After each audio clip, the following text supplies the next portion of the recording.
大家好，今天我们来看一个非常有意思的话题。首先呢，你在这个画面上的话，看到这个国家呢是一个叫西兰公国的地方。你看，它是一个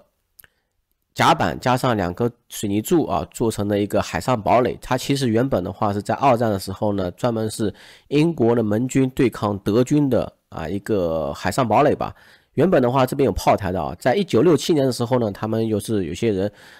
自由爱好者吧，然后登上这个地方啊，然后呢就是要申请说，这个地方是无人认领的领土，那么我们就可以建国，按照联合国公约啊，那么都有自己的国旗啊，建立了自己宪法，甚至呢它其实的话啊，它其实一直上面都有人居住的，因为它如果说没有人居住的话，英国的话可能就想把这个地方给收回来了。如果说它这边有人居住的话，英国就没办法收回，甚至在上面的话都有这个教堂啊，还有监狱都有。包括如果说你旅行过去的话，你上岸之后的话，他还给你敲一个入境章啊，还是挺有意思的。那么今天呢，聊这个话题呢是什么？这个西兰公国呢，它这个国家呢有一点像我上次说过那个国家啊，卖护照啊，卖那个电子居民的绿卡啊，对吧？那么首先的话，我们可以看一下这网址啊，网址是这个网址啊，还是点 org 结尾的网址。那么这个网站呢，它是有多语言版本的。那么右上角的话可以更改语言啊，更改语言之后，甚至它这边还有简体中文。更改语言之后呢，它的币种也会更换掉啊。它其实呢，主要还是靠卖一些什么爵位啊、纪念品啊来盈利。那么首先的话，你看这个欢迎来到西兰，世界上最小的国家啊，比梵蒂冈还小啊。据说的话，它是这个只有550平方米啊，记得啊，550平方米啊。就相当于是大概一个大户人家的话那种别墅啊，这么多大小啊，那么甚至没有一个足球场这么大，对吧？那么我们可以看一下这个历史，我们的故事啊，它这边网页做的还挺不错的啊。那么它主要是卖这个公爵爵位和这个证书啊，就是什么骑士啊、贵族骑士啊、选购头衔啊，甚至这个头衔呢还可以世袭啊。世界上最小的国家。目前来说的话，还没有被联合国承认啊。但是如果说被联合国承认的话，这个可能又火了一把，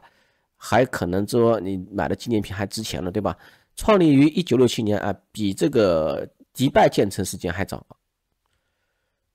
那么它这边还有这个国民显示啊，比如说知名贵族，包括西兰男爵爱德希兰啊，582人。如果说你买的话，估计也会涨上去啊。其实不贵啊。那么国土面积的话，这边它是0.004平方公里，折合的话大概就是500平方米啊左右，甚至就是没有一个大户人家的房子大。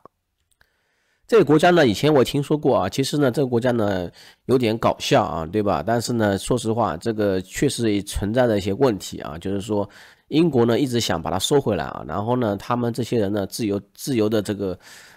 梦想家吧，然后他们一直要这个地方建国啊，宣誓什么东西，甚至这个地方我还看过一些纪录片，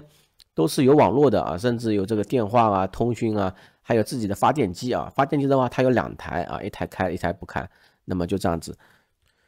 你看他这边还写着什么？他们大使馆设置在阿根廷啊，那么为什么是在阿根廷呢？这个也很奇怪，是吧？因为阿根廷跟那个英国它是。关系不太好的国家，为什么呢？他们之前有岛屿的纷争啊，就阿根廷边上有一块岛屿呢，阿根廷跟英国打过仗啊。之前呢，我看过历史，阿根廷是方面这样说，就是说，原本那个地方是阿根廷居住的，本身就靠近阿根廷嘛。然后呢，英国殖民者呢，他就跑到上面去把那些人赶走了，然后说，这个英国土地，甚至英国跟阿根廷还开战过啊，在。就是上个世纪吧，开战过啊。那么最后呢，肯定是阿根廷输了嘛，英国还是在那边啊，甚至有驻军，对吧？那么反正的话，这个你看，西兰公国还在阿根廷建大使馆啊，这个我觉得这个事情是真的啊，而且是非常可信的。从逻辑上来讲的话，然后再往下拉啊，申领一块公国领土啊，你还可以注册一块西兰领土啊。他们有些人嘲笑说，就是买一个臭水沟啊，买一个。2块什么就是自来水管这么大小的这个抽水沟啊，然后我们可以看一下这边的话主要选购啊，选购的话这边就有了啊，这边的话你看这都是人民币啊，说实话其实不是很贵啊，它寄过来的话，你这个的话是没有什么相框的啊，你看我看过网上一些人他们分享的，他们都有相框，还有这个卡片啊，这个金卡什么身份卡，你看这个签名还是真人的亲笔签名啊，他其实就是卖张纸了啊，他寄过来这个邮包啊，不像是平邮邮件，好像可能是快递一样的。那么看上去的话，这个运费我估计要好几百啊，几十美金吧。那么你看这个349的话，如果买一个啊，作为纪念品也是挺划算的，毕竟它真的是从国外寄过来的啊。那么你看这个还有这种情人节礼物啊，主要是呢，现在不是情人节了，快到了嘛，所以说这个东西呢还是挺有意思的。有些人他是买了啊。那么贵族骑士啊，骑士的话它是有骑士团的，据说啊，之前这个国家还闹过政变，就是这个的宣称的统治者。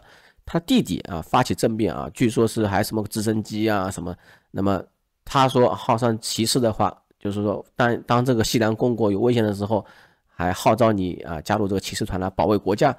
那么还有这个，你看这个它版本不一样，这个相框这个还有皮质的封面对吧？那么这个女公爵骑士头衔啊都不一样，你看价格不一样，有些人买了很贵的话，他买那种5000多都有啊。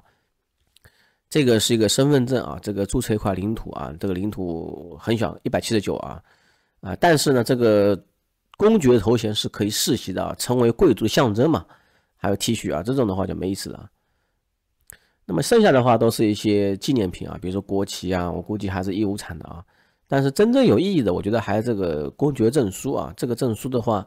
虽然说这个国家没被承认的话，至少这个亲笔签名是真的啊，这个地方也是事实有这个存在的啊。那么我们这边的话，还可以看到它的国家历史啊。这国家历史的话，它这边写的很详细啊，可能比我说的还详细。鹿涛塔是一座二战时期的堡垒啊，就是在英国东海岸7英里的公海上啊。因为如果说它是一个真正的国家的话，它其实说实话，100英里以外的话都是它专属经济区范围啊。那么这里随后成了一个诞生国家的诞生地啊。我觉得这种可能还是有可能的啊，因为他闹了这么多年，从1967年开始闹到现在啊，而且英国的话本身的话就有这种，苏格兰要独立啊，对吧？你像英格兰、苏格兰、威尔士的话都可能闹独立，对吧？那么开国的话，这边的话就是一个，我就说的就是一个采用这个为了军事用途啊，那么采用这个堡垒嘛，大概就这样子，这个大家可以看一下。刚刚呢，就是最近不是要这个情人节了嘛？啊，情人节的话，这边有个情侣头衔啊，在情人节为你的爱增添一丝贵族气息，25%的折扣啊。我觉得这个还是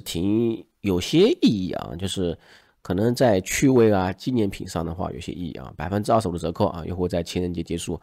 那么也是成为这个领主和夫人啊。那么在这个情人节，我们用限量发售的情人贵族头衔套餐来实现贵族身份啊。那么这个海南公国啊，有些时候被翻译成是西南公国，有些时候翻译成海南公国，因为是 sea 嘛，就是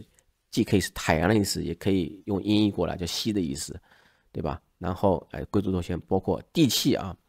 然后信息包啊，包括信息包的话，基本上都是一个皮质的封面的包裹啊，还有这种电子身份卡啊，拥有贵族头衔哈。其他的话大家可以看一下。